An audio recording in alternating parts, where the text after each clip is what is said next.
Hey guys, it's a new year. Welcome. It's a Fake Nerd Podcast 2021. We're talking about the hottest movie of the Christmas season. It's Wonder Woman 1984. I got Cheetah herself right here. Look how happy she is to be here. And just like as she had that much screen time in the movie, she's gone. Bye, Blink.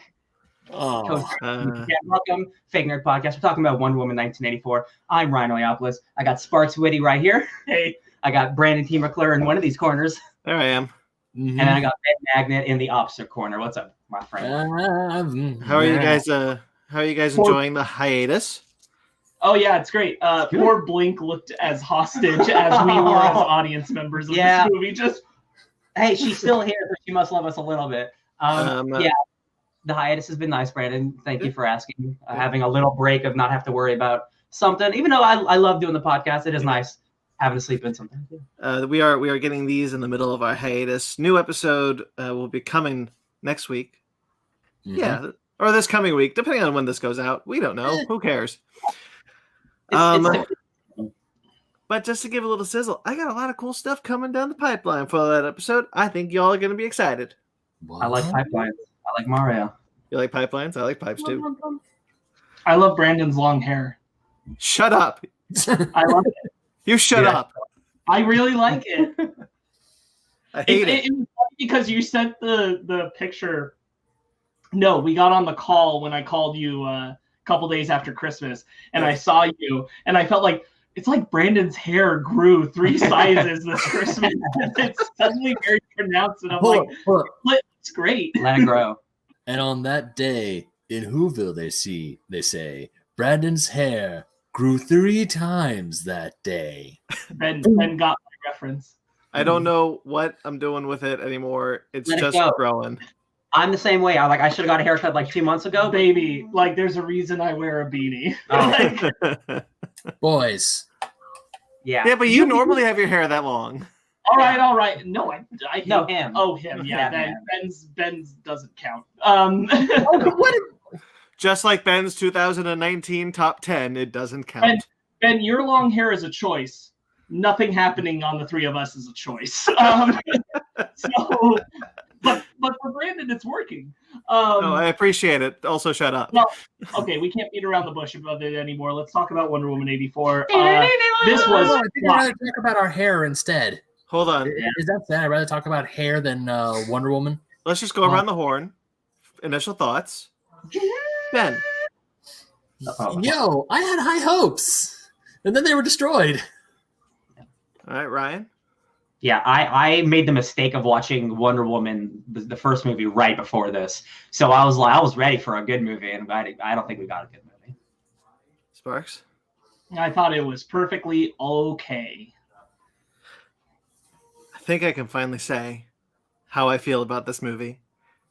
Since December 25th, I've been wrestling with my own sense of self as a cinema fan, as my own sense of self as a DC fan. Like I was having a rough time, guys. Rough time. So I watched it again this morning. Oh, why? Because I wanted to know, how do I feel about this movie? It was like a rhetorical why. Yeah. I hate this movie. Yeah, I don't think it's a good movie. None of this is me taking away from the DC stuff. I just think it's a bad movie, you guys. I don't think it's good. I think the script's kind of bad. I think the plot's bad. I think the acting's fine, but what they're saying is stupid. Let's real quickly, Ryan, you mentioned you watched the first Wonder Woman film before you watched this one. I did too. Let's real quickly refresh the audience's mind. How do we feel about the first Patty Jenkins Wonder Woman movie? Love it. Just quick. I like it a lot. I love it, except for of course the final fight. Yeah, Ben, you also. Final act notwithstanding, the rest of the movie's great. The setting is great. The action scene is great. I still get chills when you hear the Wonder Woman theme when she's going across no man's land. It's an awesome. Quickly, Ben. That's great. I stand behind that. I think there's really only 2 problems with Patty Jenkins' Wonder Woman film overall.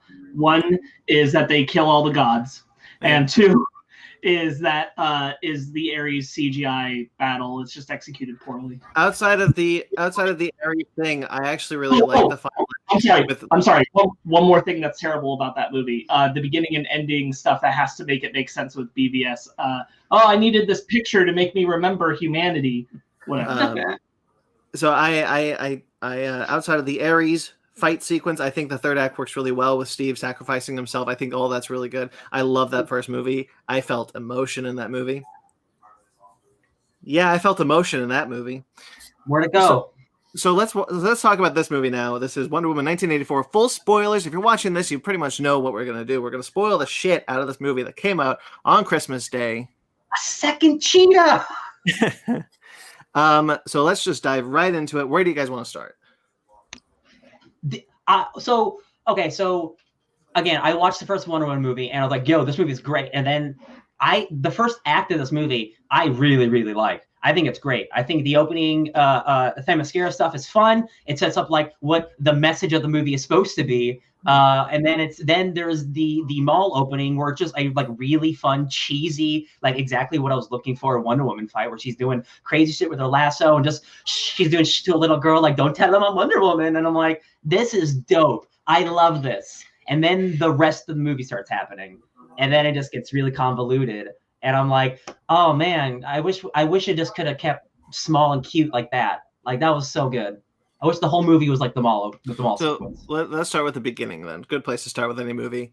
I agree. I think the Themyscira. I actually really like the Themyscira scene. That whole Olympics sequence is really fun. The music is probably the only time that Hans Zimmer was like, I like this movie too. He woke up for the opening and then he took a nap. I think that's a really cool sequence. It's scored well. It's shot well. It is everything I want from a Wonder Woman film. The mall sequence was a lot of fun. Also, I really like the robber who takes the little girl and all of his friends are like, "What are you doing?" Yeah. That's all funny. Thrown across the floor and like hits a teddy bear and like it's charming. It's like Superman 2 charming. Yeah. And then it turns into Superman 4. Yeah. So, God, I have so many notes. Okay, I'm just gonna read out a note. Well, like I can tell you, like again, it feels like there's two opening acts. Like you have the Themyscira stuff, and then you have the mall stuff, and it kind of feels like two different openings. But like that's fine. Like, do what you got to do. Yeah, I mean, I like them. I like them too, but then you get to the actual character stuff, and you get introduced to Barbara and who she is, and then you get introduced to Max and what his whole deal is. And I think that's when the film just really starts to fall apart because it starts spreading too thin. It honestly feels like Iron Man 2 or Spider-Man 3. That's what it feels like to me. Just too much going on at once. You can't focus on a good thing. You know what? I don't even know if I'll agree with that because I will say that I do think this movie is dealing with a lot. It's also very long. It's 2 hours 45. The problem with it, and I saw a lot of people talking about it, and I have a note about this. So yay notes. I saw a lot of people saying like, hey, we need to make shorter movies. I'm like, no, you don't really have to make shorter movies. What you have to do is spend more time putting stuff of worth in the runtime. You pace the movie properly. You don't waste any scenes. Look at Avengers Endgame. It's 3 hours and 10 minutes. That movie rules. There's not an ounce of wasted time, and it moves at a clip. All three Lord of the Rings extended cuts. Yeah, so you look at a movie like Wonder Woman 84, where it has so much on the surface, but it doesn't do anything with any of that stuff it has in the movie. I was shocked how long the movie was and how really little really happens. It's an hour and a half plot stretched over an extra hour. The amount of wishing stuff, like of just Maxwell Lord, just like, what do you wish for to so many people? That's like a thing you do for like one scene. Yeah. That's an entire act of a movie. Yeah. Like you could truly lose an hour on this movie, and I don't think you'd lose very much. And I'm just gonna be really mean in this movie, and I don't want to. I really want to like this movie, but the more I think about it, I think it's fundamentally just like flawed from the start almost. Here's the thing, though. Good stuff. Yeah, so I don't think that you need to shave an hour off this movie. I think you need to fill that hour with something good. Like here's what you could fill that hour with: more Barbara character development, or what the hell was going on with Steve Pine, whatever the hell his name is, Steve Trevor. Like, holy shit, you put Steve Trevor in someone else's body and you don't do anything with that. It's just ho hum. I So if the filmmakers if Patty Jenkins didn't say anything about like the body swap stuff, and they just completely ignored it, I'd be fine. But she recently retweeted something that like saying like why like she's no this I love it and here's why and all this stuff, and it's like it's gross. It's a movie about making wishes. It's the most like fake bullshit movie of all time. Why couldn't you just wish Steve to come back? I don't get it. Or if you're going to have him do the possession thing, like at least have your characters acknowledge that like the cost isn't just Diana losing her powers. There's another cost, and it's that you're stealing a man's life. This dude could have died. It should have been the cost. Yeah. It should have been the cost that they're wrestling with. This dude could have had a family, like this whole thing. And Steve's kind of like, I love to be here with you, Diana, but like I'm stealing a man's life, and Diana's like, it's not important. Let's see if he was a bad person. Yeah, it's good. Oh, he's not a bad person, but I'd still rather have you. Like, it's not even a thing. Every single time they talk about how, like the renouncing the wish stuff, where Barbara actually says what we're all thinking, this doesn't make any sense. When Diana is like, I can't renounce my wish because then I'll gain my powers. Steve is like, you have to renounce your wish because you have to stop this guy and gain your powers. Never once does it utter out of Steve's mouth that, hey, you should renounce your wish because this guy needs his life back.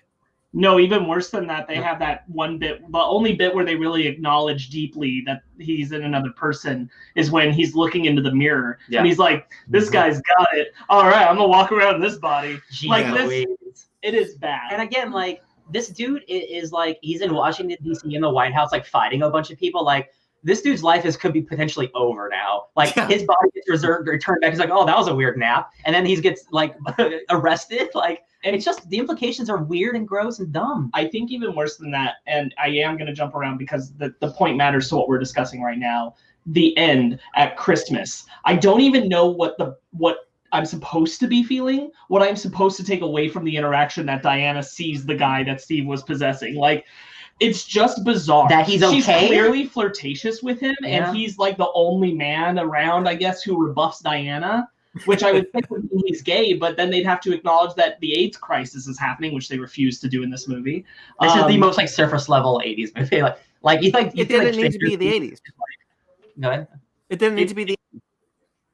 Yeah, not at all. No, it didn't need to be there at all. It didn't need to be in the '80s. But like, anyway, on the point of like the possessing this guy, like. You could have even had some point button there or something. Diana doing something nice for the guy. Or, I don't know, but I don't know what the point is supposed to be of that interaction. And what were you guys feeling? Because I was just confused. I was feeling nothing because I've been checked out for 20 minutes. I was just like, why are we watching this? Why is it suddenly a Hallmark movie for like 2 seconds? Because it's a reshoot and because it's Christmas time and it's Christmas Day watching this movie and it's supposed to make you feel like Christmas. I don't know. I thought there was going to be what? What a weird way to end the movie. That's the end of the movie. What a weird let's revisit the guy. We basically ignored the whole film. Yeah. I would have liked to. I thought the idea was that they were going to flirt with each other and like, oh, love could blossom again. But like, but it can't because as we've seen now in the future in BVS, she's still detached from humanity. So she can't be flirting and being with men. She's still got to be loving on Steve. Can we? Okay, I'm going to quickly side tangent. And if you want to get back to the Steve, whatever his name is, Steve Trevor thing, we can. But real quickly to the talk about the BVS connections. Every single time she put her hand to her lips and said shush to anybody, I wanted to throw something at the screen. This movie needs to ignore BVS if it will have Wonder Woman as a superhero because we're not buying this. It's a secret bullshit. Or just not be in the 80s, like we said. And also, again, like if you, the only reason I feel like they wanted the Cold War is because they wanted a bunch of nukes and stuff. But like the Cold War wasn't one decade. Spoiler alert, guys! It could have been literally any of the previous decades or a decade a little bit after. Like you could have. You know what would have been better? Wonder Woman 1969. Put her right smack dab in the middle of Vietnam. Nice. Because they wouldn't have the balls to actually do what they need to do in Vietnam. It would be a surface level Vietnam, like, oh, the war's bad. Who's the bad guy? You know what would have been better if this film took place in 2020? I have to agree because Maxwell Lord is such a Trump allegory. It's like just do it in modern day. What are you doing? I have to agree. I don't think that there's like honestly the real answer. The real answer is it would have been cool to see Wonder Woman in World War II. That's the real answer, because she would have had to have been involved because we'd already done World War I. But we're not going to get that because Captain America did it. So, and the reason why it's bad to put her in any war, honestly, this doesn't even work, but any like wartime period after that is because basically after World War II, America's the bad guy all the time. So, and then like the more we get further away from it, the more we all go, oh yeah, acknowledging history, we're actually really bad after World War II. And they wouldn't do that critically, so there's no point. Yeah. Okay, look. Ben, do you have anything? I think you might have got cut off. I'm not sure. What were we tangent about? Something about Wonder Woman. It's BVS connection. It's war connection. I never really got Which one? I didn't get the BVS connections. I just thought her go. Okay, so the whole like, oh, I need to be secret until BVS is like you're literally in. Okay, yes, it's a mall. It's 1984. There's not a lot of stuff to get pictures, and you see her bust the security camera so no one sees her. No, I'm sorry, Ben. It's a mall. It's a mall filled with people. Mm-hmm. Also, yeah. I just like, hey, security cameras, when you break them, it doesn't destroy the recording. And here's my conundrum of it is like, if you are trying to obey the BVS logic, then we have to obey. You have to write the movie. Well, we have to obey the Wonder Woman logic that they established, which is that the bookends of the first Wonder Woman film with Patty Jenkins established that she abandoned humanity after Steve died. Yeah. She stepped away entirely. It's not she did it in secret. She stepped away. Yeah. And then she refound her connection due to the events of BVS and the subsequent remembering that she does in Wonder Woman. And then in Justice League, it was the first time she's like out and out being Wonder Woman in the world. It was Bruce Wayne. That was the whole point. It's stupid. Look, it's stupid. That was a stupid idea, but that was the idea. So if you're going to be feeding into the idea, none of this works anyway. Yeah. So they should have just ignored it. Yeah. If you're gonna feed into the universe you built, you have to do it. You can't half-ass it, or just ignore it. And pick a lane. Especially at the end, like when millions of people have made wishes. Yeah. There are nukes flying in the sky. The world's about to end, and then it all ends, and everyone's just like, "Wow, what a crazy day!" Right? Well, remember 1984? Wow, what a crazy day! Batman doesn't. There was a tweet that I saw real quickly, Ben. I'm sorry. There was a tweet that I saw where it was just, what do you think was the most tragic moment in Bruce's life? 1984 or the death of his parents? Yeah, I was like, what a day to remember. That's like Watchmen, like the worst day in the world. And like, it's just what a crazy Wednesday. Ben, what were you gonna say before I cut you off?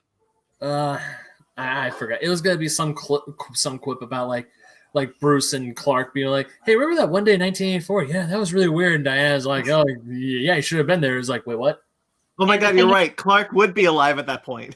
Yeah, and the thing is, if they could have even made, if they knew a Wonder Woman sequel would take place sometime in the past, they could have made a silly joke in Justice League or just something to like, were you there, Wonder Woman? I'll never tell. Just something like that, and I wouldn't mind. But they didn't because they don't plan ahead. So it's just throwing a line in Justice League where it's like, oh yeah, we haven't seen crazy stuff like this since 1984. Yeah, about that. Excuse me, what?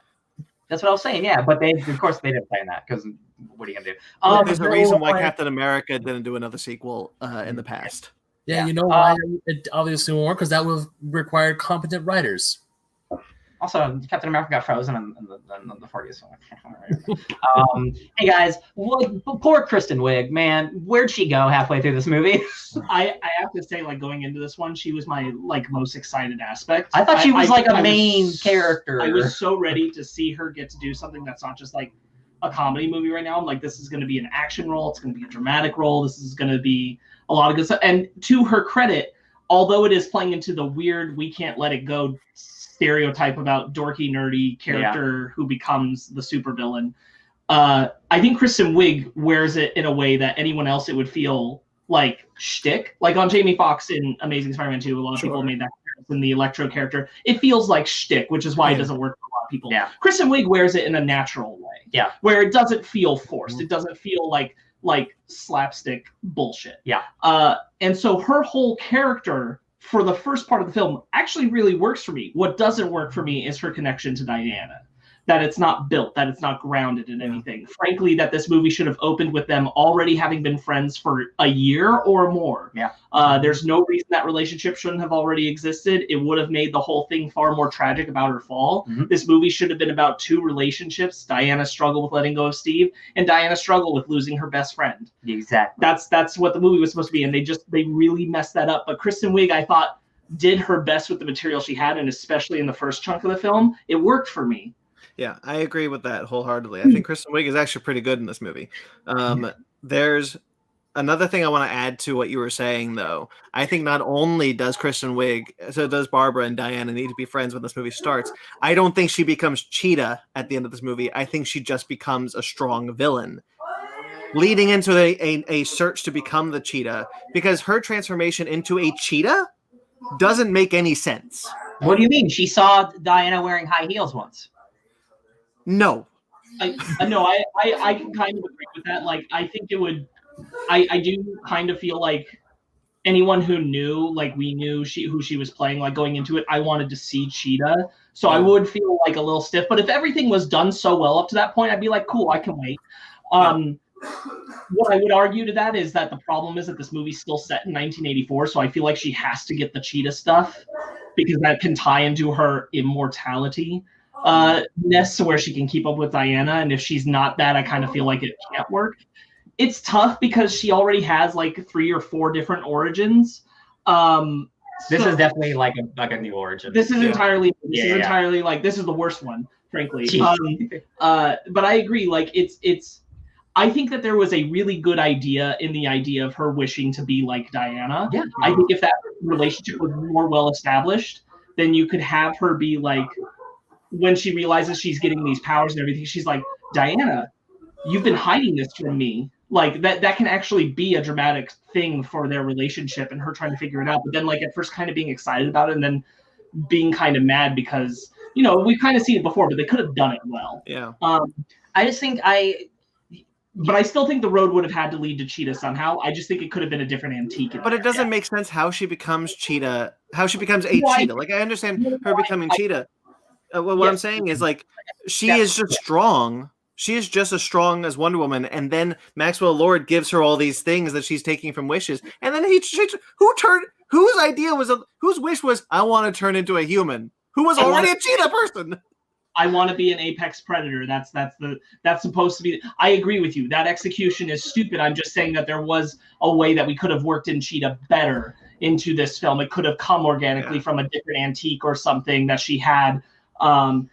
Frankly, you want to keep the suit, the Wonder Woman, the suit from Themyscira. She says that this is the only thing from Themyscira I found. Oh, plus this one other thing, and that one other thing is the thing that makes Cheetah. Sure. That would have been good. Because those things tie into Diana's, that makes Diana like directly responsible in a way because it's something from her home that she was careless with. Yeah. And like, you know, it could tie into Barbara taking on Themysciran power, and then she connects to the object because of that. Like, so there were ways to. I agree with you. The way they did it was bad. Ben, what were you gonna say? No, I was excited for seeing Cheetah in the movie. I was like, oh, how is Barbara gonna turn into Cheetah? The second she's like, oh, I want to be Apex Predator, I'm like, oh, don't tell me this is how she becomes the Cheetah. And then But it's not. It's not, because that's not a wish. Yeah, but just when she just pops out and she's only in the movie for like less than 2 minutes, I was like, that was a waste. Technically, it is her wish because the movie interchanges the language of like, what do you want and what do you wish being the same thing from scene to scene. I hate the dialogue of the script. Actually has moments where it just like sometimes he says you have to say I wish, and sometimes he's like you can just say I want. And she says I want to be an apex predator, and he logs that and then transfers that when everyone's making the wishes. That's the logic of it. It's stupid. Yeah, but that's the logic of it. When the movie was playing in front of me and I realized it was going to be like a wishing movie, and I'm like, okay. So this movie is going to be, and this doesn't necessarily mean it's going to be bad. It's going to be stupid, wishy, like don't take it too seriously. The logic's out the window kind of thing. But you have to have some type of logic to it. Just like some type of like, I know it's all fake magical bullshit, but like my reality needs to be just a little tied to reality a little bit. And like, people were getting multiple wishes. Some people weren't getting that many wishes. The kid, I don't know what happened with his wishes. I was just confused by the whole situation. It didn't make sense. The problem with the wishing thing is, and I do, I'll push back a little bit on the wishing being inconsistent. I think they are pretty clear that everyone gets one wish. Okay. It just does sometimes look like it's not. But it's not totally clear. So I understand like where there's the confusion, and I won't even defend it. But the biggest issue for me when it comes to the wishes is that they say that wishing equal lying. That's the theme. The theme is lies. You can't rely on lies to get ahead. That's what the whole beginning is. So everyone who's wishing is just lying. Well, not necessarily that they're wishing. When they're wishing, they're lying, but the wish coming true is a lie. Like, don't cheat your way to the truth. It is a lie. Yeah, don't cheat your way to the truth. That's bullshit. It's not. No, it is. It's not It's not a clear theme. Like, you don't understand. Like, when Barbara literally says that doesn't make any sense. Worse than that to me is when Diana is giving that speech. She's like, "Life is beautiful. The world is beautiful," and I'm like, "You mean when she was Goku asking for all the spirit bomb power?" and I'm like, you can't say that to people who like. Again, I only bring it up because this is 1984. This is literally hitting the beginning of the peak of the AIDS crisis in America. You can't just say that about a bunch of people. Like, and that's just America. Like, and this isn't even, that's one subject, but I'm like, so many people are dying from that disease and being mistreated in our country. And you have it's a good microcosm to pick on just because that is a defining thing at this time period, specifically that year. And you have this character who's just telling all those people, don't wish, it's fine. Be happy with what you have. Be happy with what you have. Oh my God. For marginalized people. Dude, I can't tell you how much I hated the message of this movie, of this beautiful, immortal demigod white woman flying over the people saying, be happy with what you have. And I'm like, oh, this is so tone deaf. It made me so bad. It was so bad. It's just not clear how the theme makes any logical sense in this movie. Like, I will agree there's a lot of tone deafness in it, but man, this is the type of tone deafness that you just don't try. You are just an idiot. It feels like it came out in 1984 and it has like 1984 politics and 1984 racism, 1984 propaganda, and I'm like, wow, that was going to be my intro. Did they try to do this on purpose? Because good job, I guess. Yeah, Brandon and I kind of had a moment where we discussed this, where I was saying, like, the problem is that, like, it's not that it's expressing these views as a thing that, like, characters have in the film. It's saying objective third-party view that you're watching. These things are true. And it is, like, these racist interpretations of Arabs. Islamophobia is hardcore.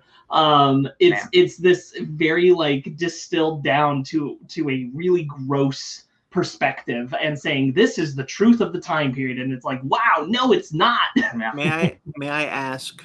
I wrote down in my notes, I don't understand Egypt, and I think I'm just an idiot because I watched this movie twice. I don't understand what anything is what's happening in Egypt once the dude makes his wish to build a wall or whatever. Brandon, let me tell you. Okay, so they have to go to Egypt to find Maxwell Lord, who's doing his own stuff, right? Yeah. They find Maxwell Lord by driving down the same road as he was. In the entire country of Egypt, there's only one road. Incidentally drive down the same one road that Maxwell Lord is on. Wonder Woman, who's just driving in her car. And if that's just not lazy writing, that was what did it for me. I totally understand that. Won't even try to defend that. I just don't understand, like, once the dude says, I wish for my people to rule again or whatever, I don't understand who he is, what this deal is, why a wall went up in Egypt, what anything is happening in. I don't understand Egypt. Hero movie. So it is a microcosm boiled down. Like, I do not know enough about the politics of Egypt at that time, but it is essentially a representation of Israel and Palestine. Yeah. It is a one-for-one translation of that same concept. And so he's basically, the one side getting to say, shove all the others I don't like out, give me everything that I've wanted, because Israel and Palestine have been at it for forever. That it is that concept applied in Egypt. Because they didn't want to tackle something that was directly so controversial, because that is still a thing today. And again, like, I do not know the inner workings of what was going on in Egypt in 84. But it is essentially that idea translated down. And so by doing that, he's cutting out, he's like, I want all the heathens out. That's going to happen. I get my land. It is officially like reinstilled to my people. But they're it's the Middle East is bad, Brandon. But in the sequence, I just don't understand. Well, anything, and even you saying it, I still don't understand. I don't really know if I want to care to understand. But like, when they're like, this dude has a claim on Egypt because of new royalties, and everyone just turns to look at someone else who looks like him, and I was like, wait, is that the dude? There is nothing in the Egypt sequence that makes a lick of sense thematically with the movie or story-wise with the movie, or even makes me think about anything that you just said, Sparks. It's a scene that, again, you could just totally rip from the movie and the movie would be the exact same. It is a scene to show that Maxwell Lord will deal with bad people. And in this case, bad people represent an entire country. And it's just even simpler, Brandon, like even more directly. I don't even think that they were necessarily going for the Israel-Palestine thing as directly. He's just Arab Trump, right? He just wants all the people beneath them, the people he doesn't like, he wants them out. He wants a big wall shutting them out. That's the thing they're going for. They're going for the look at the bad look, and it's gonna be Middle Eastern people. That's who it is. They're the bads. And it's for the scene what the movie's trying to do. It's just, hey, Maxwell Lord went to go to some shady people. Look how shady he is. But they don't seem to understand the implications of making this in your 2020 movie. Yeah, whatever. It's just, again, it's shitty 1980s racism all over again. How did she get her costume? Which one? Wonder Woman. Her Amazonian Wonder Woman, like the Wonder Woman costume. The red and gold. She got it from Themyscira in the first movie. No, not the gold armor one. Okay, so you were talking about the Egypt. One of the things that bugged me about this movie is that because she's wearing like plain clothes, and then all of a sudden she's in her traditional Wonder Woman costume. It's like, where'd she get that? She's probably wearing it under her outfit like Superman does. Yeah. All right. That's not one complaint I have in this. That is not even a lick. That is not even in the orbit of a complaint I have. I'll tell you something. Let me try to be positive because I've been 30 minutes of shitting on this movie. Yeah. I love Chris Pine just being Chris Pine. I do and too. That's again just Chris Pine just being charming. That's not even the movie. That's Chris Pine. More than that, I swear, my opinion, he brings out the best in Gal. Yeah. When he's on screen with her, she is performing better as Diana in this script. I agree. And when she's not with him, she's worse. And it bums me out because like this is supposed to be like, oh, Wonder Woman, she got her first movie, and it's like co-leaded with Steve, and like that's fine. It's her big sequel. They brought the dead guy back, and I'm like, yo, I love Chris Pine in this movie, but like they can't carry a franchise on this guy. Like, I like how you started. I want to say something positive, quickly turned into a negative. Well, I'll say a quick little positive. That part in the Egypt chase where she kicks the bottom of the Jeep down so that the whole thing flips up. That's cool. Yo, that was like an Indiana Jones sequence. Like she's like under the car and stuff. Like that was like it's a good action scene. The action scenes are fine in this movie. I think that was also a really cool moment. I want to say a positive too. I really like that the two Wonder Woman films have given Diana a more consistent power set than her comic book counterpart. The fact that while she does have new powers in this movie, like flying and making things invisible, at least she has them, and it's never like ignored that she has them. The thing I really appreciated was the fact that her lasso was an extension of herself. So it was just this magic doing whatever it needed to do. I really appreciated that. You don't see that in comics a lot. I agree. I think the lasso is a cool extension. I saw people were calling her like Spider Woman. I'm like, I wouldn't go that far. I get it, but like, I think it is a cool way to use it. I like the invisible jet moment. I just have to say, like, she gets this new power. Wow, I can make things invisible like my dad, and then she never uses it again. She uses it to make the jet invisible. How is he flying the jet? But I'm gonna get over it. Just don't think about it. I'm not gonna get over it.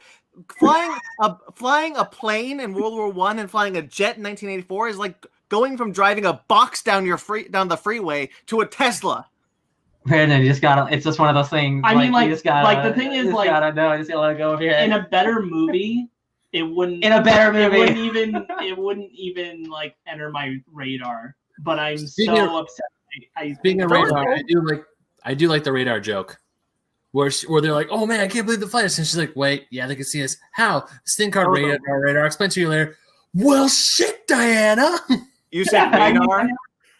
I thought you said rated R joke. I was really confused. No, I'm really glad that he says, well, shit, Diana, because it's like, yeah, Diana, what the hell? How did you not think about this? But I do think this was a really good way to incorporate the invisible jet into a modern film. I thought that worked. I think that sequence is lovely. I really enjoyed it.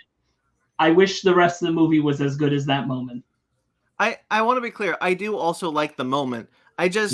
The logic leap I have to make, because airplanes back in 1914 were literally like you had to manually turn the propeller, hop in, and hope you flew. Like there wasn't an ignition or a thing. This fucking stick.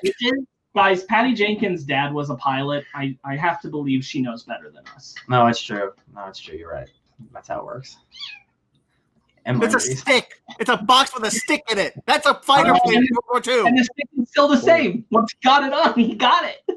Pedro Pascal, he is overacting so good. He's having such a good time. I would love. Life is good, but it could. I would love him to play this role. He's just having so much fun. I just kind of wish I cared about the character because like his motivation shows up like literally in the last like 10 minutes of the movie. So I will say that.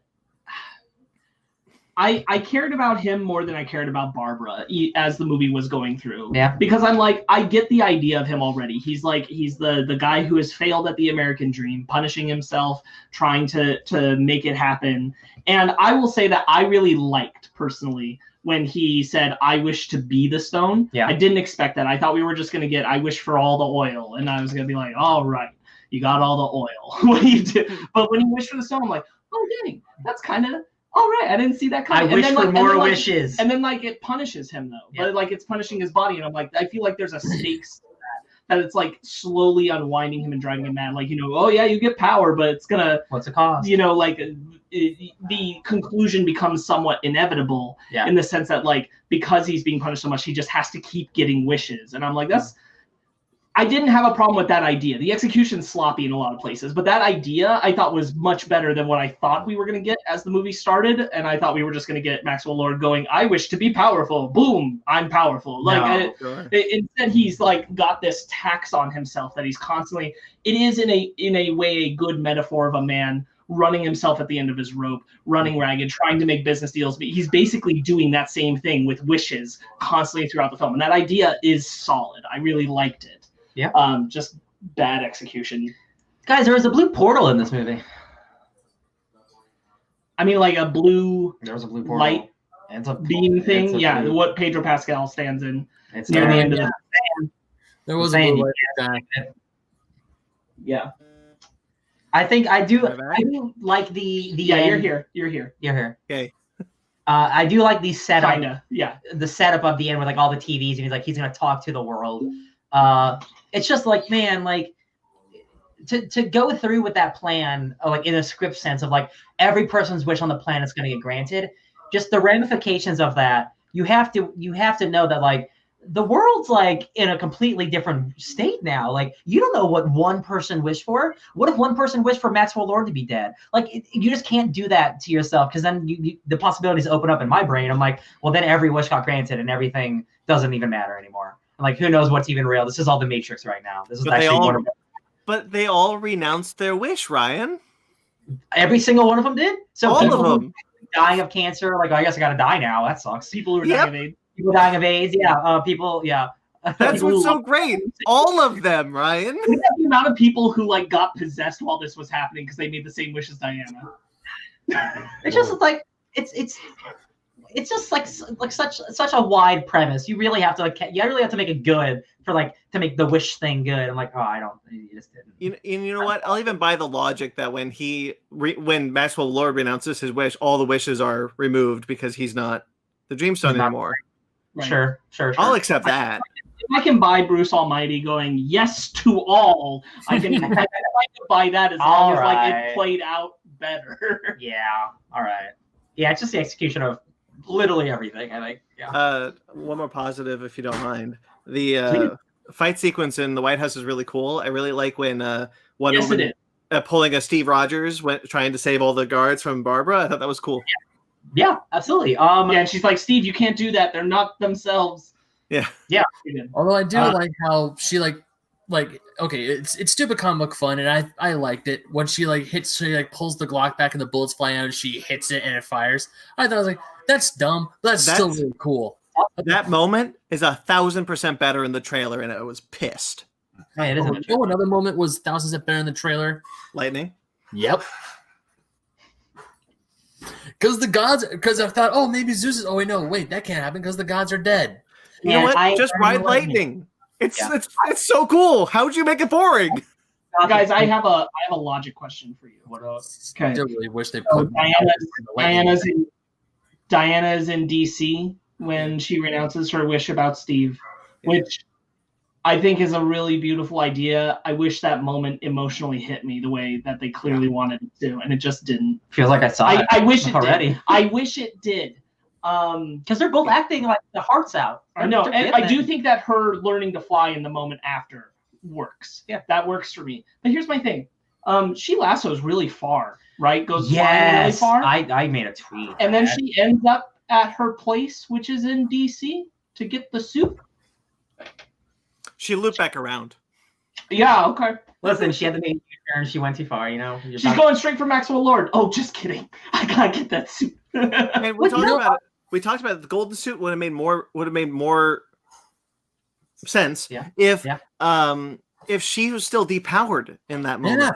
I don't understand that part. You and I talked about that off air, and the whole thing is that the suit means nothing. It looks really cool, but it ultimately means nothing in the story. It sells toys. It's just cool looking, and I'm like, yes, undeniably cool looking, but it's even dumber when it has wings on it and she just gets it right after she learns how to fly. Anyway, so if she had been trying to resist giving up on Steve, the suit would have been her excuse for I can still do things and I don't need it, and then be proven wrong. Yes, you're exactly right. The suit needed to be important. The suit needed to be the thing tying back to the awesome Themyscira opening, because that opening is dope, but it means nothing to the rest of the movie. Yeah.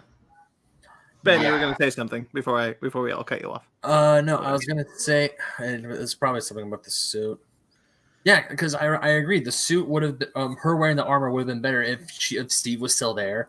And then she's like, "Well, I'm depowered. I'm hurt. Because I'm losing my powers. I need the suit of armor because it's armor." But when she gets her power, she's 100% power. She's like, "You don't need it. You honestly don't need it." But Sparks pretty much just said everything I was going to say. And then the suit gets destroyed really quickly, so it's anticlimactic as hell to fight. That's another thing that pisses me off. No, shut up. Let me go. There's this really cool scene where they're talking about that one Amazon who's basically Linda Cara. I like Linda Cara, but it's kind of plans for her to show up at the end of the movie, but whatever. We'll talk about that later.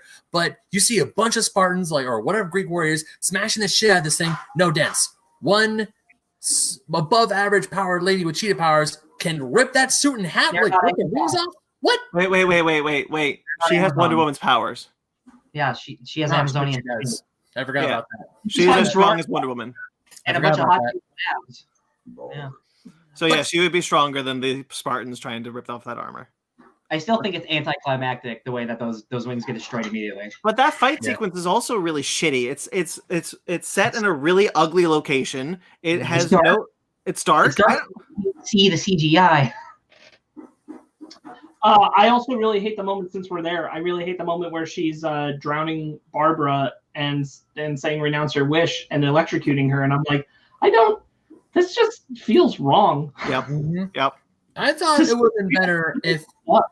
Okay, so the wishes act as is established later on in the movie. The wishes are essentially the monkey's paw. You get the wish, you get what you want, but you lose something entirely. Barbara, what she lost could have been essentially her humanity, where she's like, no, I'm not going to renounce my wish. So she stays cheating, becoming more animalistic and more hatred towards Diana. So possibly in future movies where we see more of Cheetah, she can be a better established villain instead of, I don't know, could have been better. But then we see Kristen Wiig in human form anyway. I'm like, well, that was the great 2.5 minutes that lasted. No, because Patty Jenkins did an interview where she left it. She said, no, we left it ambiguous literally on purpose so we can have her potentially in future movies. So we don't know if she still has the powers. We'll have to find out and see. And the shitty thing about it is that it doesn't really matter because, like, you can't, like, the relationship is already not good. Yeah, like they're at the villain point. It doesn't have good foundations. So anytime they meet each other now, I don't have investment in those character relationships. You basically have to do the work all over again, but she's already the bad guy. Yeah. Because they handled it so poorly. Since we're talking about Barbara, go ahead, Ben. No, because you mentioned it earlier about how you didn't feel anything when Diana left Steve in the middle of DC. You know what would have been a great emotional point if, I mean, we don't know if she was alive at this point. When we saw a picture, so I assume she's alive. Having Diana talk with Etta Candy. No, she did. I think we're led to believe she's dead. Yeah, I would assume she's dead. Yeah, she did. It's been like 70+ years. Yeah. I mean, like, it was nice we got the picture. I agree with you, Ben. Like, the whole concept of putting Etta in the first Wonder Woman movie really screwed them because they lost the Wonder Woman equivalent of Jimmy Olsen for all future films. Yep. So, oops. Also, that actor was really good, and they should have just waited. But oh well, that's dead. So I agree with you. That would have been thoughtful, but like I don't know that the time would have made sense. Yeah. Also, I don't have faith in them to like bring that actress in and age her up well, or just make her like a granddaughter or something. Oh, whatever. Oh man. Should have done that with Steve. So talking about Barbara, I want to talk about the framing of beating up the rapist as a villainous thing. Do you? Yeah, because you kind of have to, because like it is supposed to be the defining Barbara going bad moment, and I'm like, I don't disagree with what she's doing. She beat up a pervert. Wow, who's gonna? Oh wow, she's such a villain. Like nobody's on your side, Barbara. See, there's the homeless guy, and like Sparks, you agreed. Like, there's the homeless guy who she's like friends with. If she would have attacked him, that would actually have shown her actually being a bad person. Yes. Now I'm not your friend. When you attack a sexual assaulter, no one is gonna feel bad for the guy. Right. Again, it's just but like the movie is telling you with its framing and its music that this is the bad thing. And she's I'm wearing heels now. I don't think it is. There's no one on the other side of this issue. Yeah, it's just. I don't know how anyone. This is a huge movie. How anyone saw it, scene and going, "Does this feel a little off? Anyone? Is anyone creeped out? No, just me. Okay, whatever." No, you know why? Because this was made by a bunch of white men and only one woman. Oh yeah, I feel like, man, Patty Jenkins has credit on this movie, but like, I don't know how much she must have done, man. I don't know. Even like taking out her like co-writing on the script stuff. There's still directorial choices that are clearly questionable. Absolutely. Like she still like she made this movie. Right. Yeah. I talked to you about like the black cop in DC and the black woman in the Oval Office, which is just like not representative of the time period at all. It's clearly like a blind spot about marginalization entirely. To just get in diversity casting, and it's like, yeah, but that kind of works against the whole point of what you're doing. Yeah. Should have just been Reagan. If you're gonna do the nuke thing, just make it Reagan. It is supposed to be Reagan. That's supposed to be. But he looks terrible. He doesn't look like Reagan at all. I actually was trying to think of like who was president back in 1984. Of course, it was Reagan. It was Reagan. This was Reagan. But I was like, this guy just looks like your average milquetoast. We need a president. Throw an old white guy. Boom. There you go. Do you remember? Go ahead. I was just gonna say, do you remember Warren? Do you remember President Ellis from Iron Man 3? Oh yeah. Yes. Yeah, he shows up in Agents of S.H.I.E.L.D. He does. Anyway, sorry, Ryan. Go ahead. Maxwell Lord. So I'm reading the current Wonder Woman run, and Maxwell Lord is back. And I've been doing research on Maxwell Lord recently, and it's funny because most people associate Maxwell Lord with Wonder Woman, but comic book fans don't want you to, because Maxwell Lord initially was not a villain, and he's the reason behind the Justice League International run. He's the businessman who founded JLI, and he was like a nice businessman, and then eventually the people upstairs made him to a villain, and then Wonder Woman snapped his neck. in a big event because he mind controlled her. And everyone thought that was going to happen in this movie. And I'm glad it didn't, because that's literally the one thing people know Maxwell Lord by, is by him getting his neck snapped. So that's cool they didn't do that. But Maxwell Lord has like mind control abilities. So I was wondering if that's what was going to be in this movie. And it's not. They took him in a completely different direction, almost in a way where I'm like, there could have been like, not franchise potential, but character potential for the future, almost like an Amanda Waller. But there was like, nope, Wonder Woman villain, one movie and done.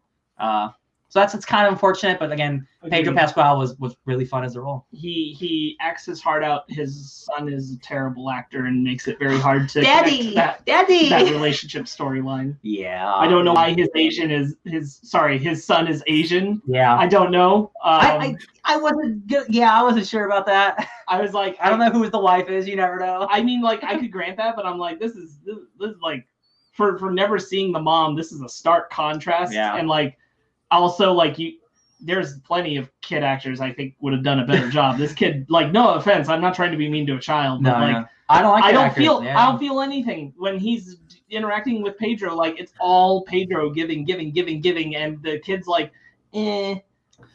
Shout out to that farmer guy at the end. He's like, yeah, this guy asked me what I wanted. I wanted a farm and I got a bunch of cows. Now I'm stuck out here. I didn't in the city. Okay, yeah. So I wanted to highlight, like, just like it made me angry just because there is so much controversial stuff in America at this time period, and the one controversial topic that this movie even decides to broach a little bit is instead about England wanting the Irish out. Oh God! And I didn't get it. I'm like, why are we talking about this? And we're not talking about AIDS, and we're not talking about marginalization in America or feminism. We're just talking about this. I wonder if like the guy who wrote the Expendables movies is like secretly like racist against Irish people or something. Now, I just want to real quickly say, on behalf of the Fake Nerd podcast movie Wonder Woman 1984, I'm speaking to you, baby. We don't want you to deal with all of those things. We just wanted you to make an attempt at one or more of those things. I just expect at this point, when we're as socially conscious as we are, that when you make a movie in 2020 about the year 1984, you'll at least be consciously aware of the politics of what's going on at the time, not do things like a tone-deaf life is good for everybody, or say that people who definitely weren't in roles like a cop in DC, a black man, are you kidding, at that time period were that thing. And again, watching the first Wonder Woman, which takes place in like 1917 or whatever, Wonder Woman's whole troop of people are all the diverse, different people from around the world, and that movie is so like strong in not being what Wonder Woman 1984 is. Like, it's like, it feels like almost anti-racist in a time where racism is key part of like a part of the war, right? And like all these people come together and like, it doesn't matter what type of person I am, I'm here to fight for freedom. I'm like, that's so beautiful. Right. I think we've kind of danced around it a bit, but I just want to say, I want to highlight the writers of both films real quickly. This film suffers from Alan Heinberg not being the co-writer or writer on this film. Why didn't they not get back? It's so sad. Instead, they have Jeff Johns and David Callahan. Yes. The guy who writes everything in the future from now on. Who is writing the next but who wrote this film with Patty Jenkins, Jeff Johns and David Callahan with Patty Jenkins. And this film doesn't just suffer with those two co-writers. It is really, really badly hurt with those two co-writers.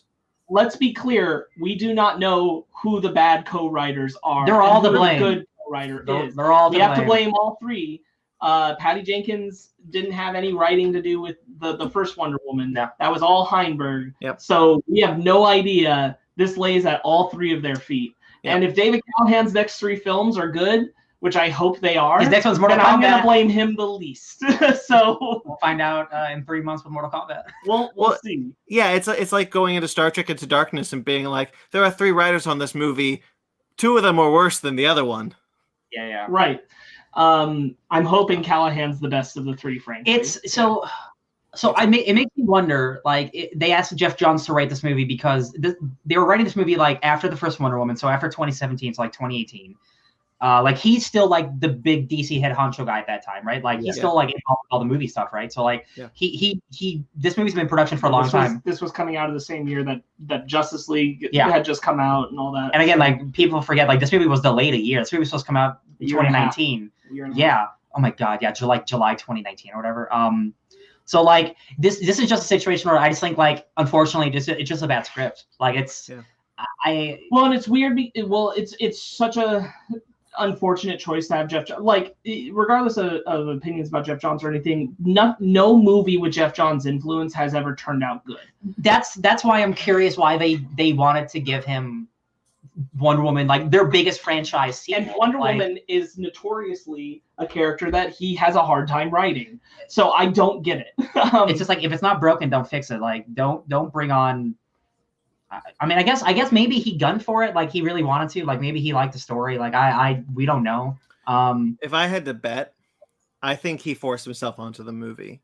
Yeah. Because of what happened during this time with DC and him being the chief creative officer at the time, he hadn't stepped down yet. He was the president of DC Films with Walter Hamada. Like, I think that, which is both have changed since then. I think he really just forced himself onto the team for this movie. Yeah. Yeah, probably. It feels in some ways like it's trying to correct from Justice League. In a sense, like it's trying to get in the direction I don't want. Right, but it is trying to be maybe even correcting from BBS, I should say. Like it's trying to be more colorful.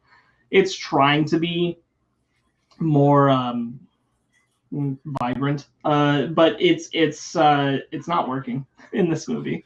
Yeah. You know what? That's a good thing to talk about is because right behind us we have the poster image for this movie, oh my which is God. all this bright, colorful. I feel like I was like light, and like it has nothing to do like that color palette, the setting. Do you remember? None of that is used. The scene where like she like rips the wings off, like the trailer like turns into colors and turns into like the Wonder Woman 84 font, like all vibrant, like whoa, it's gonna be futuristic. And I'm like, besides like going to like a workout gym and seeing some leg warmers, like this movie was not colorful. Like or going to a mall.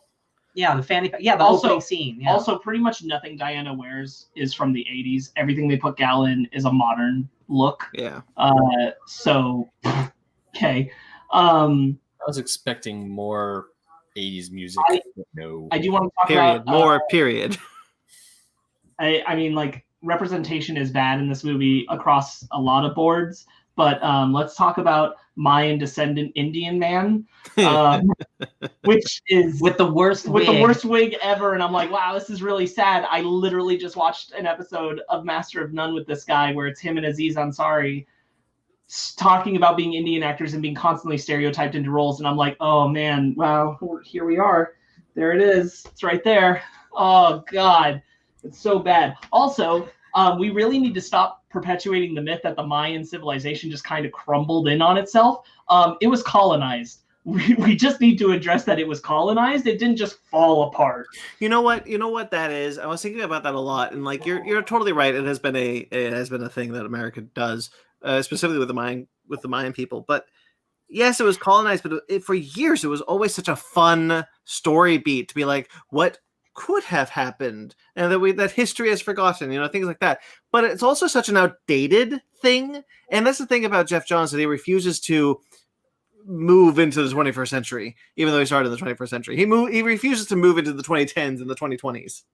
It's just there's like a specific point in the movie where like the president just yells, "I want more nukes and I want bombs," and it felt just like a tonal shift, like a hard shift for me in the movie, and I'm like, why did they have to turn into this? Like the woman, this Wonder Woman movie is supposed to be like vibrant and fun and like light. It's nuclear. It's like Watchmen and Point 2. I'm like, why? Why? Yeah. Because Cold War. Cold War. Reagan. Just something? Yes, Brandon, you brought up a good point when we talked the other day, which was about the wishes originally obeying the laws of equivalent exchange and then deciding not to. Which is nukes is your strong example where nukes just suddenly exist. Whereas before that, it'd be like, I wish for a coffee, and the coffee would just it's hot. Kind of a See, that was cute. And like that made sense. Here's the thing. This is the defining crux of it. the law of equivalent exchange, which I'm just saying because it's the easiest way to address it in a simple manner, is it works for the wishes in the first half of the film because it means like here's how the cost works, here's how it makes Steve possessing a body make sense. Once you have nukes that appear out of thin air, it's like, well, why couldn't Steve? Yep. Exactly. Yeah. They decided to break all the FMA rules. Yeah. I have a positive. I will say a positive. I related to that. I hate the possession thing. I don't like it. I think it detracts more than because they didn't use it properly. So I think it just detracts from the film to have it. Mm-hmm. However, the moment where he chases down Diana and puts the watch in her hand, and says, "I wish we had more time," and repeats his goodbye, I thought was really good. That gave me the feels that the goodbye didn't. Yeah. Like the goodbye in this movie, I mean. That really hit, and I thought that was really good. And I wish that they had played off that possession more to make that moment really feel like it belonged, because I thought it was really, really good. Mm-hmm. I agree. I have a positive I want to throw in, and I think it's actually my last note. I actually like the Linda Carter cameo at the end. I think that's charming and sweet and exactly the tone I wanted for this movie to be. Yeah. Linda Carter's character is doing the thing we were supposed to believe Wonder Woman was doing this entire time because of BVS. This is how we're supposed to imagine that she's been operating. Just really low, like, if I'm in the area, undercover, subtle, do the thing. Yeah. And that's just clearly not what it is. But yes, I agree. I think that was a really nice Linda Carter cameo. It's very sweet. Yeah. Cool. I had no problem with it. She looks very, very good for being the Wonder Woman from the 70s. Yeah, she looks great. Yeah. If you watch Supergirl, she's president for 2 seasons. That's right. You're right. I don't hate the Linda Carter moment. I thought it was cool. Like, she's like, because it's an Amazon living in man's world. And she's like, I'm just going to help someone out. And then, the only reason why I felt it was there is like, hey, here's the Wonder Woman from the 70s. Yeah. And that's a cameo. I just felt like it was pointless to be in the movie, but I'm glad we got it anyway. It wasn't in the movie. It wasn't in the movie. Ben, I will push back on that and say every Stan Lee cameo. Like, really, it's the same thing. Any cameo for anything. It's just a nice callback. You nostalgia's bitch don't love this nostalgic callback. It's because you're not nostalgic for Linda Carter. Old show. That's like, this is no different than like all the cameo appearances of it's right there. Incredible Hulk. Tony Stark. Lou Ferrigno, yeah. Lou Ferrigno appearing in all of the movies related to Hulk in some way. Yeah. Like, that's no different. It's a cute thing. Like, I have no problem with it. Linda Carter deserves it because there's never been a Wonder Woman movie to cameo her in except the previous one, and they didn't do it. Yeah. And would you rather it be something cheesy, like where they do have to work her into the movie, and then it might just be embarrassing or something bad? Instead, it's like, oh, it's a nice nod to the thing, and like, oh, like it's not in the movie. It has nothing to do with the movie. It's just a cute little post-credit sequence. I didn't say I hate it. I just However, I do wonder if that is intentional to bring her into like the third film, because I am actually kind of intrigued by Diana meeting an Amazonian who's never been to Themyscira and who's only lived in man's world. Oh, that's right. That is interesting. I am kind of interested in that. Out in the modern world where the two Wonder Womans face off against Cheetah. We'll see. Mm-hmm. And Maxwell Lord's daughter in the comics, her villain name is Liar Liar. It's a terrible name. I'm like trying to think of things to talk about, and I feel like I've forgotten a whole middle point of this movie, but it's just that nothing really happens. It's just them being charming for the first half, and then it's just a bunch of like wish bullshit at the end. Like, yeah, I just really love that there's a moment where they're talking about how the wishes work, the monkey's paw thing, like how wishes equal lies or whatever. And Barbara just says, that doesn't make any sense. Yeah. I like that characters can't notice wind that comes from nowhere. Yeah. That's fun. What kind of breeze was this? Danny, did you open up a window? Hey, I'm indoors in a room with no windows, and then whoosh. It's magic bullshit. What are you gonna do? That's the I know that the wish was granted. I really truly wish Diana and Barbara just like it's partially on the script, but it's also a little bit on Gal, I'll say. I just don't feel like Diana gives a shit about Barbara except when she has to. Mm-hmm. Not at all. Not at all. I don't feel Dinah nearly as warm or like loving, except to Steve, her 70-year-old dead boyfriend. Yeah, she's kind of cold, like to everyone else in the movie. Yeah, which is who she's supposed to be because she's supposed to turn her back on humanity. But it kind of sucks. Like I don't like watching it. Yeah, but that's not interesting. Like honestly, just forget. Here, okay, I'm going to talk about this now. I tweeted about this. My relationship with this franchise is so flimsy because I hate the 4 movies it's built on. Yeah. Suicide Squad, Batman v Superman, Man of Steel, and Justice League. The 4 movies that it's built on. What? Well, I guess I was going to say, is it really built on Suicide Squad? But I guess so. Yeah. It is. So, yeah. And I love Wonder Woman, Aquaman, Birds of Prey, and Shazam. But all those movies are connected to that foundation.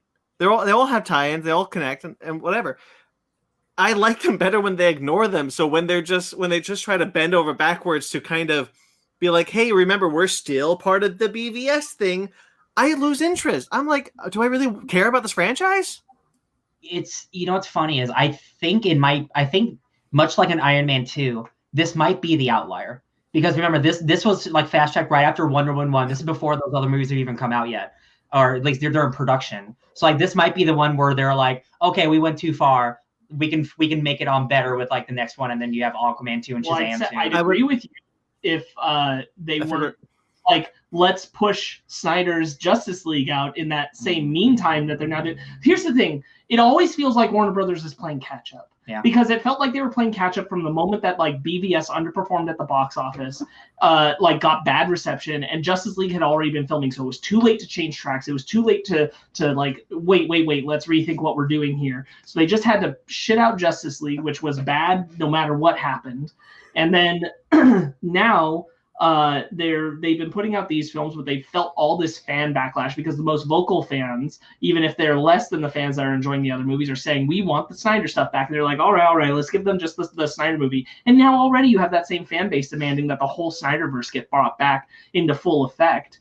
And now this movie hasn't been received well, and it always just feels like they're trying to be predictive of what people want, but they're not catching up on the opinions of what people want. Yeah. Like Birds of Prey being like so much more the feminist film of 2020 between this and Wonder Woman 84 and the best DC movie so far, in my opinion. It not being the track record that they're trying to push for. And then you've got Suicide Squad, the new Suicide Squad coming out, which is with James Gunn. So I have full confidence that's going to be great. Confirmed rated R too. Big explosions. So, but like it's always just until they either decide to move entirely away from that foundation or embrace it, it's always going to feel like some of these movies have identity crisis, even if it's only momentary. Not the now they're so like, it looks like they're giving like Snyder the reins back.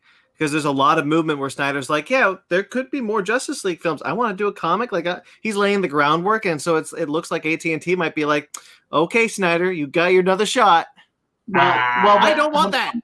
No. But Hamada also said that that's a dead end. Yeah, so like, who knows what's going to happen? Yeah, but he still has to answer to AT&T. I get that, but I'm just saying that like it feels like there's 6 or 7 films already in development that have nothing to do with BVS. And so I don't know, like, I just don't see him being put back as the figurehead, but but the point being, like, it doesn't matter if they give him too much credence going past, like, if the Zack Snyder cut thing comes out and that's the end of it, then great. But if he keeps getting a lot of, like, credited to a lot of things, or they keep trying to circle back to his ideas or whatever, even if it's only in some of the films, it's still undermining the whole thing. I'm done. Yeah. Wonder Woman 84 now in theaters and HBO Max. Don't pay for it.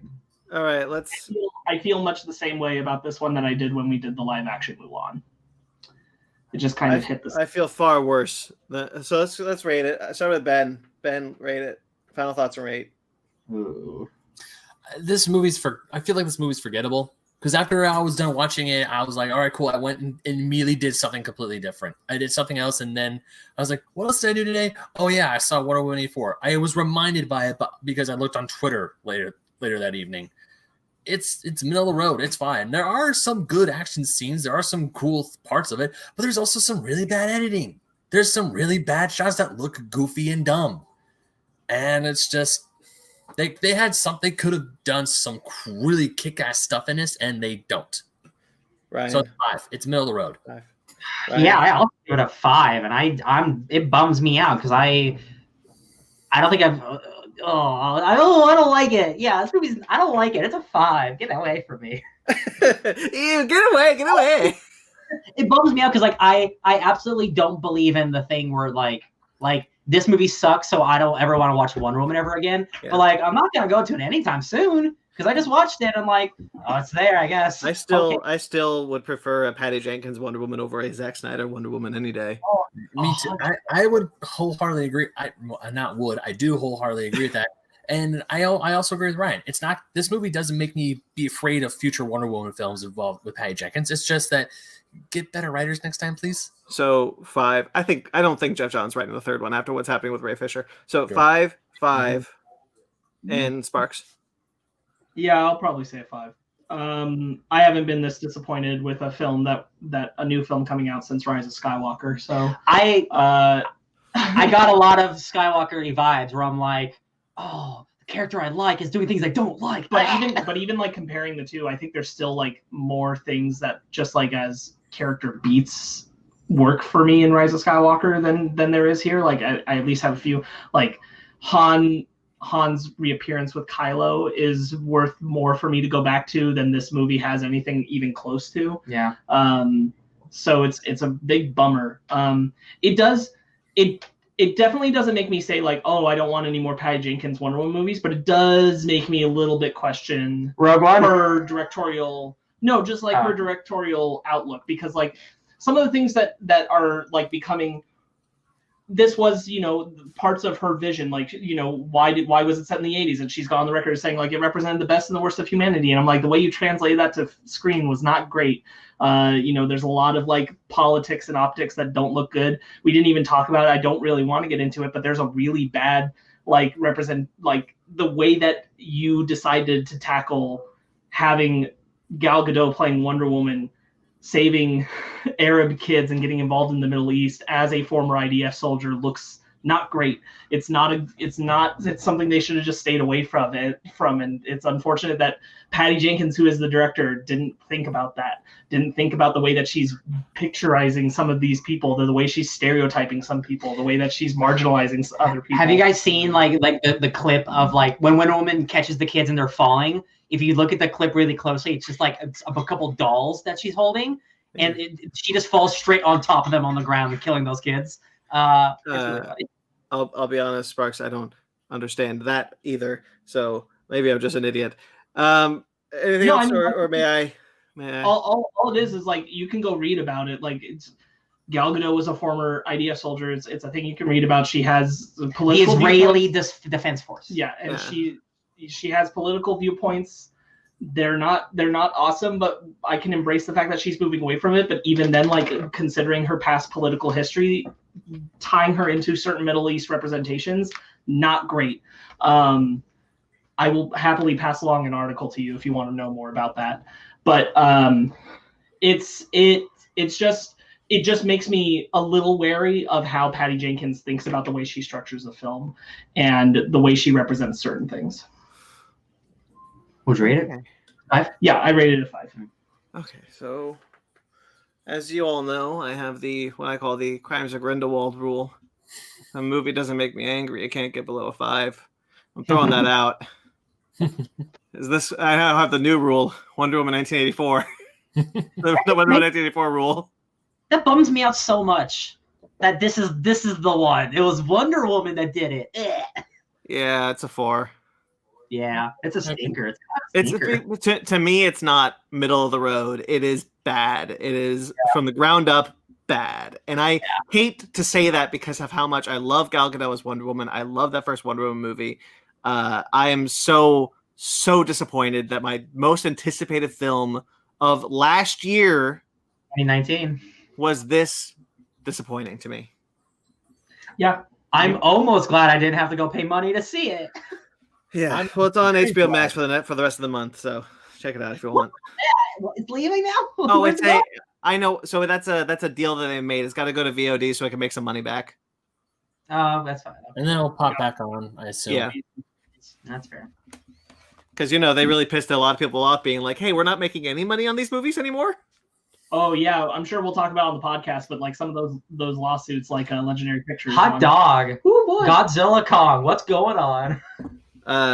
Well, I think Legendary is just worried about Dune because they're like, so Dune's just not going to make money now. Dune's just a failure. They're definitely worried about that, and that's being discussed, but they also demanded $20,000 because of Kong versus Godzilla specifically. No, $250 million, actually. Thank you. Yeah, whatever.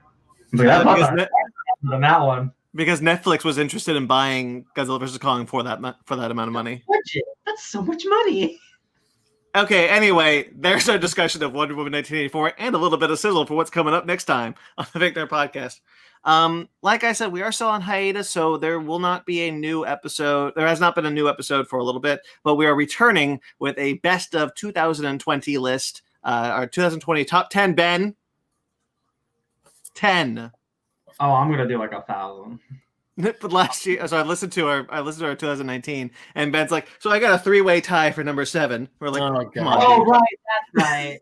You goofed. I was like, why are you giving me shit? Oh, I did do Your top 10s easily turn into top 30s. Well, luckily, not a lot of stuff happened in 2020, so I will make sure that there's 10 in there.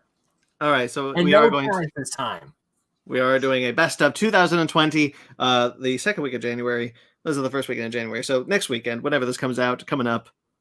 Until then, guys. Oh, I have that too. You can catch us watching. You can watch the Soul video. We did a review special of Soul, the other movie that came out on December 25th. That should be up now if you're watching this or you're listening to this. So check that out. And those are the only 2 bits of content you're going to get for us until we're back from hiatus. Cool shit. You can check out our Patreon. I'm updating the Patreon, guys. It's pretty exciting. I don't know if you guys are going to like it, but I hope you do. There's that, and we got TeePublic, and we got all the things that are in the link in the description. You can find us at www.fakenerdpodcast.com. Twitter, Instagram, Facebook, all at FakeNerd Podcast. That's enough. I'm at BT McClure on Instagram and Twitter. Ben? I'm on the internet at BenMag27 on Instagram and Twitter. Ryan? You can find me at DJ Tony Snark everywhere. Sparks? You can find me putting my lasso of truth and tiara away until I can be happy about it again at SparksWitty on Instagram and Twitter, SPARKZ Witty. All right, guys. Find us everywhere. Make sure to like this video, subscribe to this channel. Until we're back, stay fake nerds. Where was the theme? It was there. It was there. Barely. Where more, Hans? More. It's one of the best modern themes, modern superhero themes, and they barely play it. Yeah, I know. I was mad too. All right. Okay, that's the end. Bye.